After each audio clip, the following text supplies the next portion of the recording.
What's going on, world? Will Mormon, aka Winning Willy, back with winnersandwhiners.com, and it is a pleasure to be back. Man, with all of these sports getting suspended left and right, not enough is being said about Dana White and the effort he's been making to keep UFC 249 on track. The UFC may have canceled 3 events leading up to this, but I can definitely understand why he wants to keep this thing going. I mean, just look at this card. This is the most stacked card I've seen in a very long time from top to bottom. And it does appear as though we will finally get to see Khabib versus Ferguson. Long awaited. I mean, this is the 5th time this fight has been scheduled. It's been pulled for various reasons left and right, but here it is. Thank you, Dana White. Before I get started, be sure to head on over to winnersandwhiners.com/articles and be sure to check back with us daily because we're still uploading new content, keeping up with the NFL free agency over there, all sorts of things. And if you can't stand the sweet sound of my voice, you can check over at winnersandwhiners.com/articles, and I have uploaded my picks over there in one article as well as in-depth analysis of both the prelim and early prelim card together and the main event card. But without further ado, let's dive into the early prelim and prelims card because it's stacked enough that we could spend an hour talking about just it.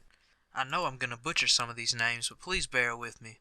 The early prelims card will be kicked off by Shamil Abdurakhimov taking on Cyril Gane, followed by Hunter Azur versus Umar Nurmagomedov, Carl Robertson taking on Mahmoud Muradov, and finally Sijara Eubanks versus Sarah Moras. The prelims card will start with John Volante going against Ben Rothwell, a couple of veterans there, followed by Otman Azatar against Kamaworthy, Lyman Good versus Bilal Muhammad, and lastly Uriah Hall versus Renato Souza. The first fight to the early prelims card was a late addition to the card, and I'm glad that it was added. It features Abdurakhimov versus Gane. It's going to be a great fight there between a veteran against a young talent.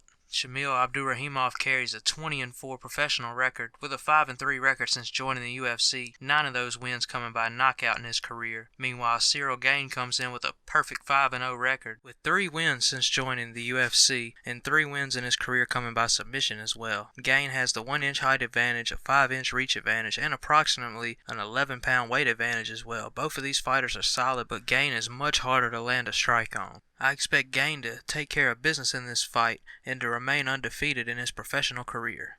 The next fight scheduled on the card is Umar Nurmagomedov taking on Hunter Azur.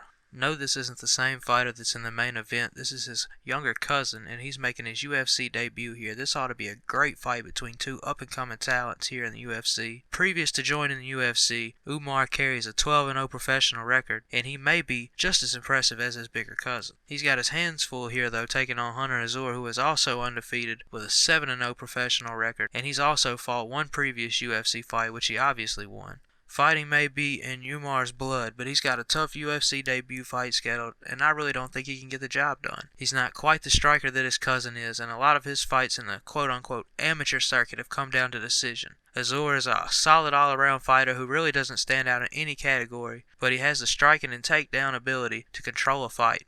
I wouldn't be surprised one bit if this one came to decision, and I believe that the expectations are a little too high for somebody that's making their UFC debut, and especially going against somebody who's already won a UFC fight. You can take Azur right now as high as plus 190 at some books, and that is just ridiculously too high, in my opinion at least.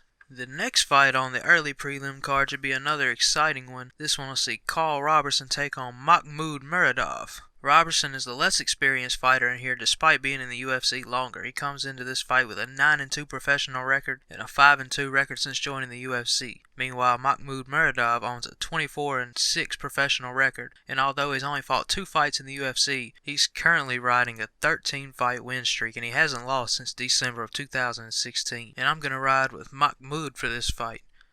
This is not to take anything away from Carl Robertson, as he's a great all-around fighter and he has a ton of potential, but he's just simply outmatched here. Both of these guys are good strikers, but the key to victory here for Robertson is to get this fight on the ground, and that's going to be hard to do, as Muradov hasn't been taken down yet in 2 UFC fights. And I expect Muradov's experience to play key, as he will wear down Robertson and win this fight, whether it be by decision or what.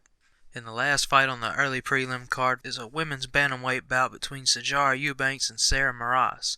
Both of these women need a win here in the worst way. Sajara comes in with a 4-4 professional record, and she's only 1-2 since joining the UFC. She's now lost 2 fights in a row, and she could be in danger of being cut if she loses another one here. Sarah Moras is carrying a 6-5 professional record, although she's only 3-4 since coming into the UFC. She broke a 3-fight losing streak with a 3rd-round TKO last fight, and she could find herself on the chopping block as well with a loss. I like Eubanks to get the job done here, though. Eubanks is giving up 2 inches in height, although these two women's reaches are the same. The biggest problem for Sarah Moras throughout her career is that she's simply taken way too many strikes. And Eubanks, on the other hand, is a great striker. She lands more significant strikes per minute, while her opponent is taking way more than she's landing per minute. I believe that Eubanks' striking and takedowns will provide the difference needed for her to pull out a much-needed victory here in this bout. Moving onward to the regular prelim card, we got one of the more underrated fights on this card. It features 2 veterans, John Volante and Ben Rothwell. Volante comes to this contest with an 11-17 record with 10 career knockout wins. He only has a 2-4 record since the beginning of 2017 though, and he's really been up and down here lately. Ben Rothwell carries a 37-12 career professional record with 28 career wins by KO or TKO. He snapped a 3-fight losing streak last fight with a 2nd-round TKO of Stefan Struve, where the 38-year-old showed that he did still have something left in the tank. I'm still going to ride with Volante in this fight, though. He's stepping up a weight class for this fight, and although he's given up a 2.5 reach advantage and approximately 60 pounds in weight, he's got the speed to make up for the difference. The key to victory for Volante is just going to be simply to avoid the big strikes coming from Rothwell. He's the better defender in this matchup, and before catching Stefan Struve just right in his last fight with that 2nd-round TKO, Rothwell had lost 3 straight bouts, albeit 2 of them were to Junior Dos Santos and Andrei Arlovski. I see Volante being able to avoid the big pops from Rothwell as he pulls out the victory to avoid a 2-fight losing streak. The next fight on the card features 2 newcomers to the UFC brand, although neither are rookies when it comes to professional fighting. Otman Azatar brings an undefeated 12-0 professional record with 9 wins coming by KO or TKO, and he's also been fighting professionally since June of 2014. Meanwhile, Worthy carries a 15-6 career record with 9 wins coming via TKO or KO himself. He's won 6 straight fights and he's been on the professional circuit since June of 2012. I like Azatar to handle business in this fight though, between 2 great strikers. Teasing ahead to my future prop bets article, I see this one ending in a KO or a TKO early.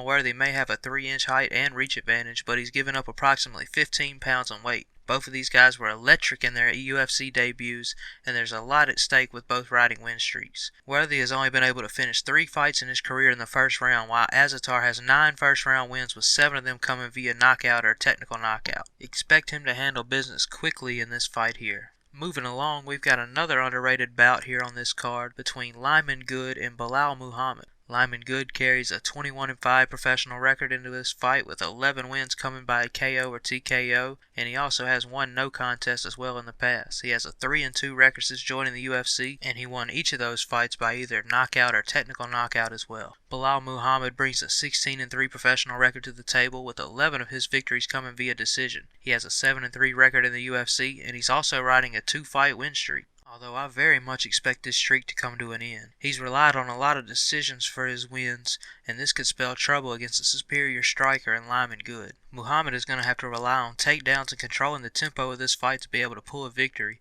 and I don't see him being able to do so, as his opponent boasts a very good stand-up game, and he's good at defending takedowns as well. And last but certainly not least on the card, we've got a battle between 2 more veterans, with Uriah Hall taking on Renato Souza. Uriah Hall brings a 15-9 professional record into this fight with 11 wins coming by KO or TKO, and he's also riding a 2-fight win streak. The submission specialist Renato Souza comes in with a 26-8 professional record with 14 wins coming by submission. He's also lost 2 straight bouts, as well as 4 of his last 6. And as much as I would like some nostalgia with a Souza submission win, I don't expect that to happen.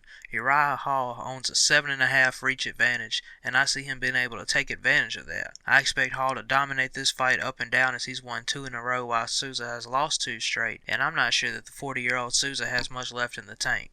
Thanks for checking in with us. Once again, I'm Will Mormon, aka Winning Willy, with winnersandwhiners.com, and it really is a pleasure to be able to bring you any kind of picks at all.